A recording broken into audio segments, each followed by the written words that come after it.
Hello everyone, I'm Saureesh Sahai and I've secured rank 4 in this year's Indian Forest Service Examination 2017 with the optional subjects chemistry and forestry. I belong to Lucknow in UP and I'm currently residing in Ahmedabad. I have done my BTech in civil engineering from IIT Delhi and passed out in 2016. So let's start with the basic scheme of the examination, the Forest Service examination. So there are three parts to the overall examination, which is the prelims, mains and the interview. So the first part, the prelims, is common with the civil services examination, and the only difference being that there is about a 10 to 15 marks increase in the cutoff for the Forest Service examination, and that probably is one of the most difficult parts of this examination, and it just requires extensive study and revision and giving regular tests to boost your scores in prelims so that you can easily sail through the cutoff for the Forest Service examination and be eligible to appear for the mains examination. Coming to the mains examination, we have the scheme of the examination is a little different from the civil services. Here we have got two optionals, one paper in general knowledge and one in English. So I believe the main thrust here should be on the English paper and the optional subjects, because these three papers can really boost your scores and get you a good rank overall in the examinations finally. So my optionals here were chemistry and forestry. For forestry, there is one book which is recommended by most candidates and is studied by everyone, which is a book written by Manikandan sir and Prabhu sir. So that is a book which needs to be thoroughly read at least once during the after you are done with the civil services examination.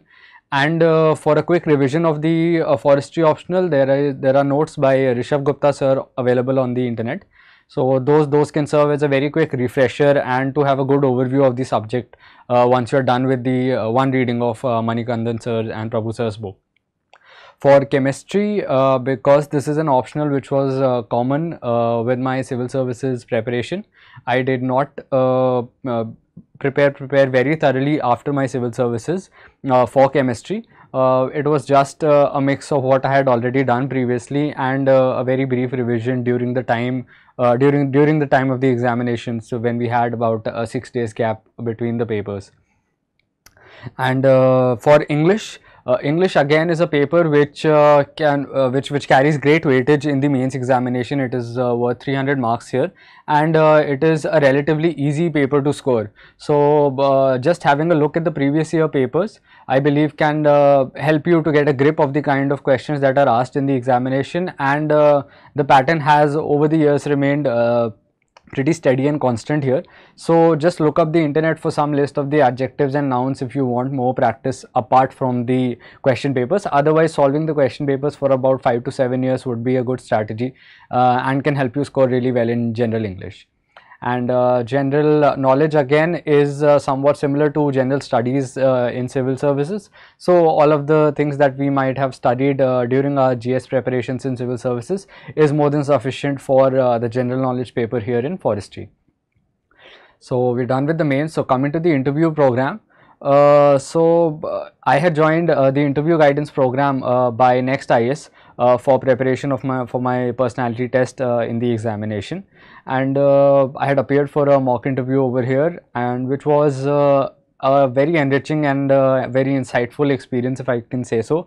The panelists and the board members were retired officers and esteemed dignitaries, and this was a pretty dignified panel, if I can say, which provided really insightful reviews and helped me to focus on areas which needed some work and which could ultimately help me to score well in the personality test.